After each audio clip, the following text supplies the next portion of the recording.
Geral, né, dessa 26ª edição, depois nós questionamos. Bom, vamos começar assim.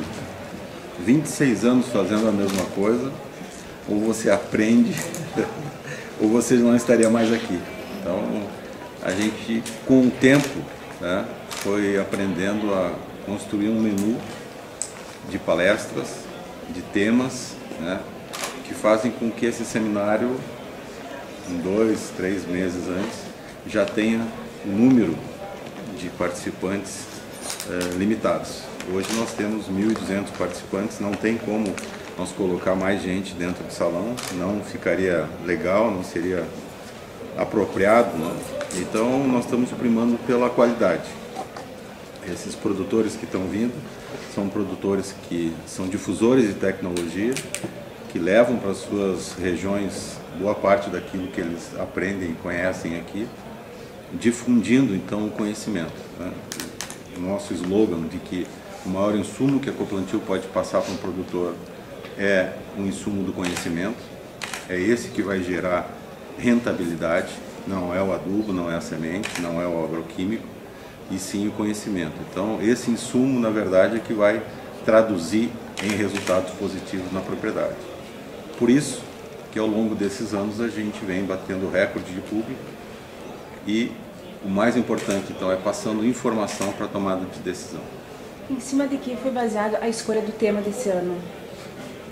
O tema desse ano, o produtor como diferencial, é que com o passar do tempo a gente aprendeu que uma propriedade dividida da outra apenas por uma cerca tinha resultados absolutamente diferentes, chegando ao extremo de um lado da cerca ter lucro e do outro lado ter prejuízo.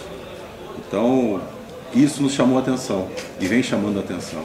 Você tem o mesmo solo, tem o mesmo clima, tem a mesma chuva, né? Tem a mesma tecnologia, tratores bons, e um dá lucro e outro dá prejuízo. Então o produtor realmente, como diferencial no agronegócio, né?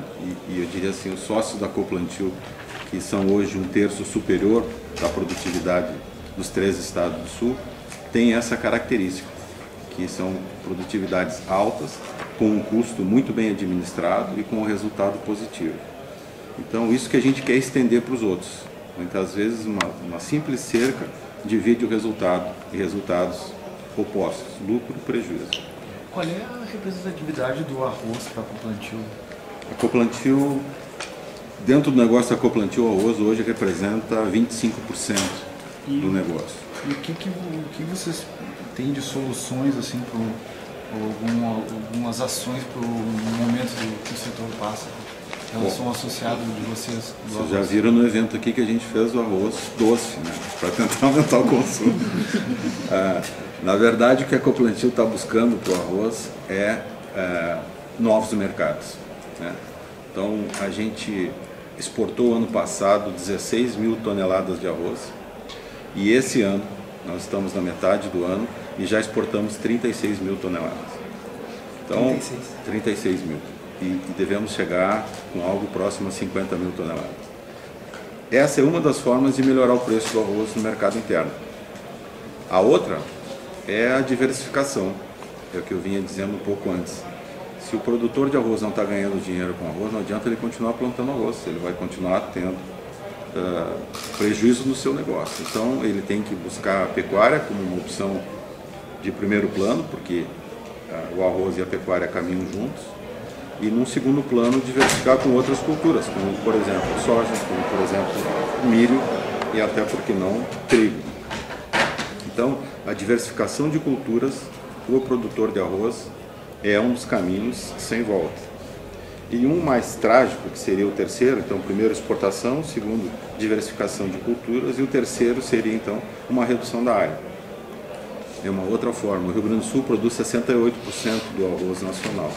Então se o Rio Grande do Sul realmente diminuir a área plantada de arroz no próximo ano, isso vai dar um impacto direto no preço do arroz, mas para os políticos não vai ser muito interessante, porque provavelmente a cesta básica suba e a inflação é algo que o governo não quer de jeito nenhum.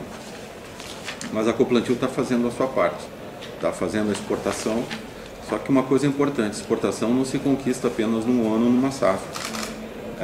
para a gente entrar em alguns mercados, como a gente está entrando hoje na Europa, por exemplo, na Espanha, eles estão abandonando parceiros da Tailândia, da China, que forneciam arroz para eles. Então nós não podemos simplesmente no ano seguinte abandonar esse cliente que a gente abriu lá, não fornecendo arroz, porque o mercado interno reagiu e o preço ficou melhor aqui. Então, essa colocação é muito importante. O agricultor hoje quer exportar, ele quer mandar arroz para fora e nós somos parceiros para isso. Mas a parceria vai um pouco mais longe que isso. É construir um cliente lá fora que precisa ser atendido todos os anos. Senão não vale a pena para ele trocar a parceria que ele tinha. E quais são os outros principais destinos além da Espanha? A África. A África. E os países Egito, Iraque, Irã também devem entrar nessa mesma linha. Vão entrar, mas não estão ainda. São futuros parceiros que devem complementar essas 50 mil toneladas. Uma coisa importante, né? O produtor de arroz, diferente do produtor de soja, tem a sua produção cotada em real. Né? O arroz é um mercado interno, é inexpressivo o número que a Coplantil faz de exportação, então o arroz é cotado em real. E os insumos para a lavoura de arroz são cotados em dólar. Então o fertilizante a base é dólar, o agroquímico a base é dólar. Então o que a gente está propondo ao produtor de arroz é que uma parte da produção dele, ele converta em exportação e transforme em dólar. Que com isso ele consegue fazer o RET, que é a garantia de troca por fertilizantes, por agroquímicos, sem impacto no negócio dele. Hoje o produtor, é óbvio que o dólar ao longo desses últimos anos tem caído, mas já houve o contrário, do dólar subir. Então o produtor tinha uma montanha de arroz guardado e quando ele foi fazer a próxima safra, com a subida do dólar, ele não tinha arroz suficiente para plantar a próxima safra. Então é interessante e inteligente que ele faça isso, que uma parte da produção dele, de 20% a 25%, ele faça exportação, com isso ele garante um valor em dólar, que se trocado pelos insumos que ele precisa, agroquímicos e fertilizantes, está na mesma moeda, não vai haver problema econômico de desvalorização. E a Coplantil, assim, ela estimula a participação do PEP, do contrato de opção do seu associado? Sim, a Coplantil hoje deve ser a cooperativa no estado que mais fez PEP, né? Porque o que é o PEP? O PEP, como você sabe, é um programa de exportação, né? Um programa de escoamento da produção. Esse programa de escoamento da produção gera um benefício ao produtor rural. Então, todo arroz que for exportado vai ter entre 6 e 7 reais de benefício pela exportação. Esse benefício repassa-se diretamente ao produtor. Só que ele não vai na íntegra para o produtor, porque esse produto precisa ser considerado entregue em Rio Grande.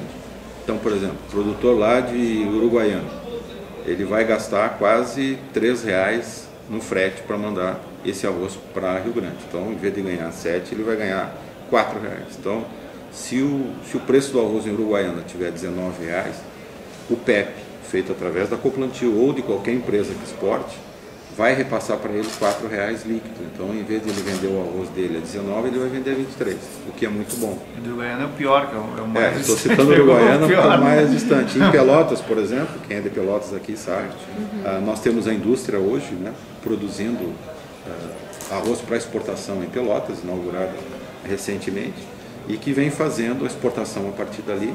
Então o produtor de Pelotas tem praticamente quase que integral os 6 a 7 reais no preço do arroz. Então, se o arroz em Pelotas estiver 19 reais, ele vai ganhar 25 a 26 reais pelo PEP. Então esse é um mecanismo interessante para a exportação, e a Coplantil está aproveitando bem o PEP e repassando aos seus associados.